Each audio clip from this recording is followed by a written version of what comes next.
since the last video, and there's a few things to show you. So first of all, footstep sounds. It's very simple, but still, it's quite fun to see the game come along. But the main focus of this video will be the initiation stage. I think since the last video we also have this outer layer of dust connecting the floor tiles with the wall tiles. So I'll try. I just want the size of the weapon I had. Yeah, there we go. If I generate, you can see between the walls and the floor there is a very sharp divide. So we added a overlay of dust, essentially, because dust will gather at the wall and corners of a room. Because obviously it will, because that's where no one else walks. So we can walk here. Oh.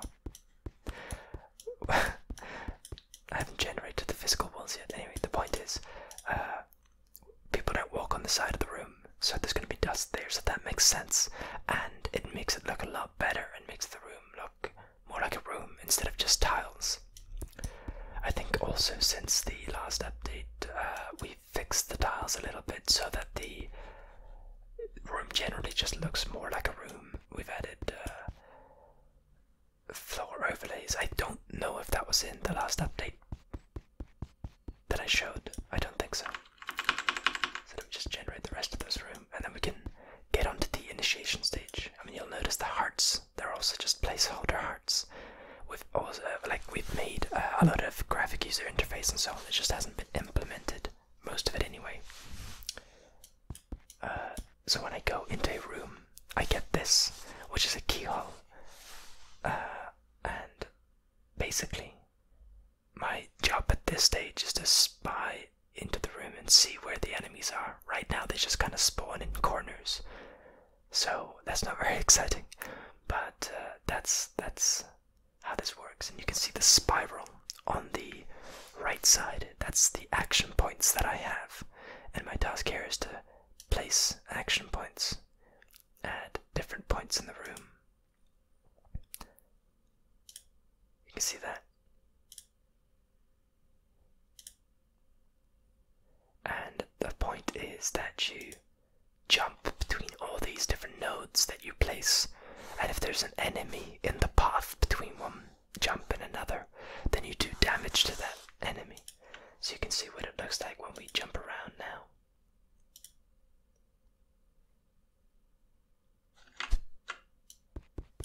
Exciting stuff. What you'll also notice there, when I got hit, the screen shook. I turned red. Like, you can really feel that you get hit. Last time there was no red flashing and there was no screen shake. Now there is, so there's a lot more feedback. I also don't think that we had implemented the different abilities last time. You can see I can roll through the enemies. We also have the jump, which we did have last time, and then we have this jump, which just forces enemies away. See that?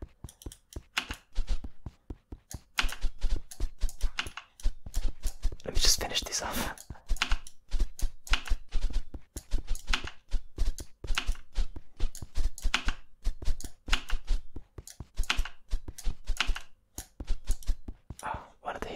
So the hitboxes need to be fixed. You can see the enemy died, but the attack hitbox remained. So when I rolled, or I guess it wasn't during the roll, but when I walked into the hitbox, I took damage even though the enemy was supposed to be dead. It's obviously a very buggy game, but pretty much all the art assets are done. Yeah, we're gonna need to implement a couple of visual things like a ring around the main character to indicate attack range, cooldown, and so on. Maybe even amount of action points, but that's pretty much it of the things that we haven't created. We just need to implement everything that's a lot of stuff. We have a lot of, like I mentioned earlier, a lot of GUI, graphic user interface, like menu buttons, sliders, the main menu, that kind of stuff. All that has been done. It's been cleaned up. It looks nice. It just has to be implemented. It is really cool to see this all come together. And if it all goes well, maybe we'll have a playable version for you guys to play and test early May. I said it was always going to be late April, early May. Well, it's looking more like an early May thing than late April. I mean, this is sort of something you can test right now, but it is very buggy. For example, if I walk into a new room now, after I've done this initiation attack, I think it'll crash. No, it didn't crash. Amazing. Okay, so I guess my programmer fixed that just now, because he just gave me this version. This is fresh, like completely hot off the presses. Cool. So you can notice the points. On the right, they turn red. We'll have an animation for that in the final game, but you can see they slowly turn red, the green ones.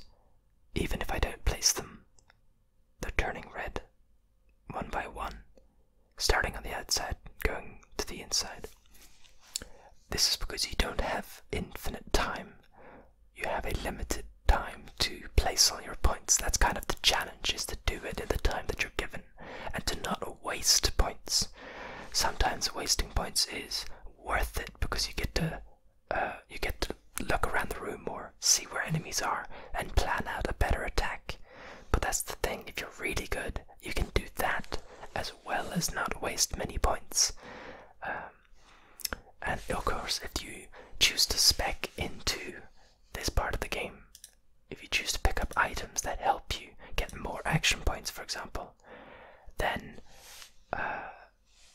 oh, there we go. The timer ran out, basically.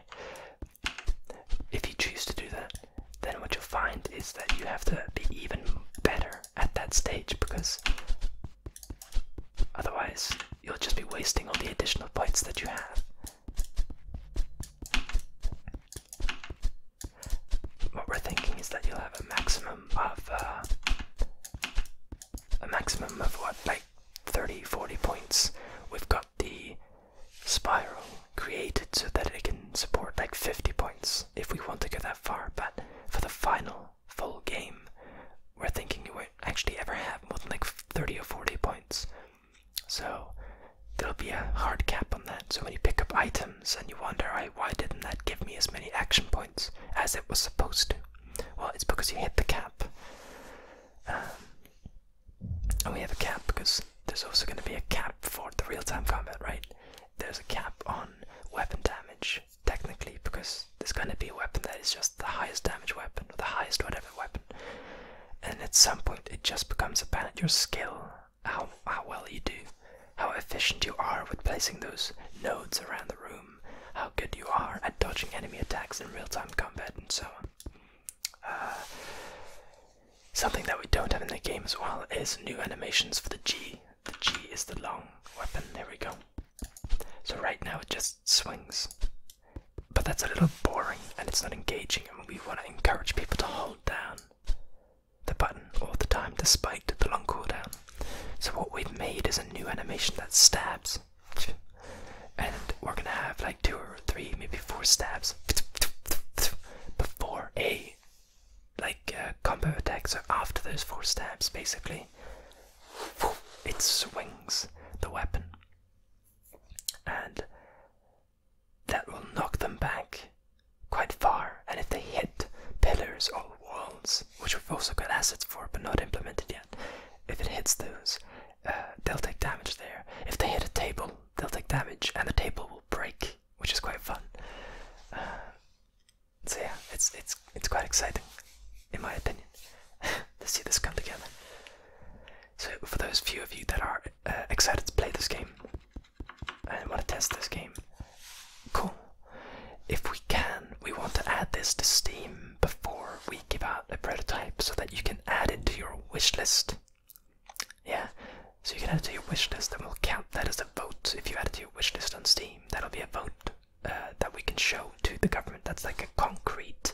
yes, this person with an account on a game distribution platform said that they want this game. It's not just people vote on a straw poll or people comment on a YouTube video. It is concrete numbers that we can have.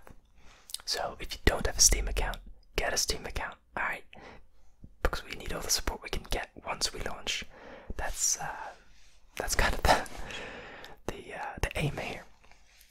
They used to have Steam Greenlight, where people would vote on games on Steam, and they don't have that anymore. So we need to find a new way to get numbers through a distribution platform. And the wishlist thing, I think, is a good way to do that, because I think you can check how many people have added it to their wishlist. If you can't check that, then hey, fuck. But that's the aim. We'll figure it out. We'll find a way. So yeah, we still need to go through and do some more balancing on the rolls and the dashes and so on. We've also got assets for the gems that you pick up that give you these abilities, because you don't start out with these abilities.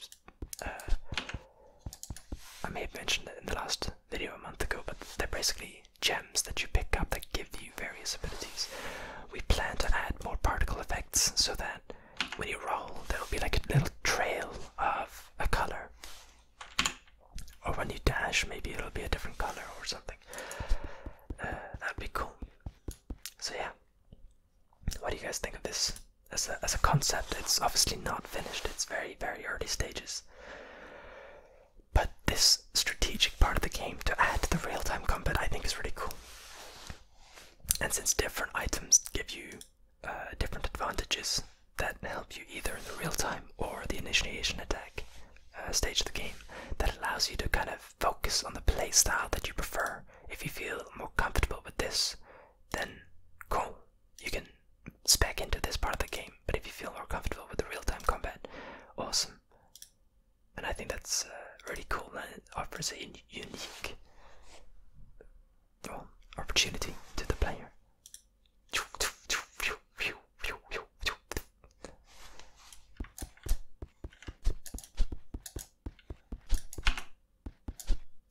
See, right now, it's not worth me holding in the attack button.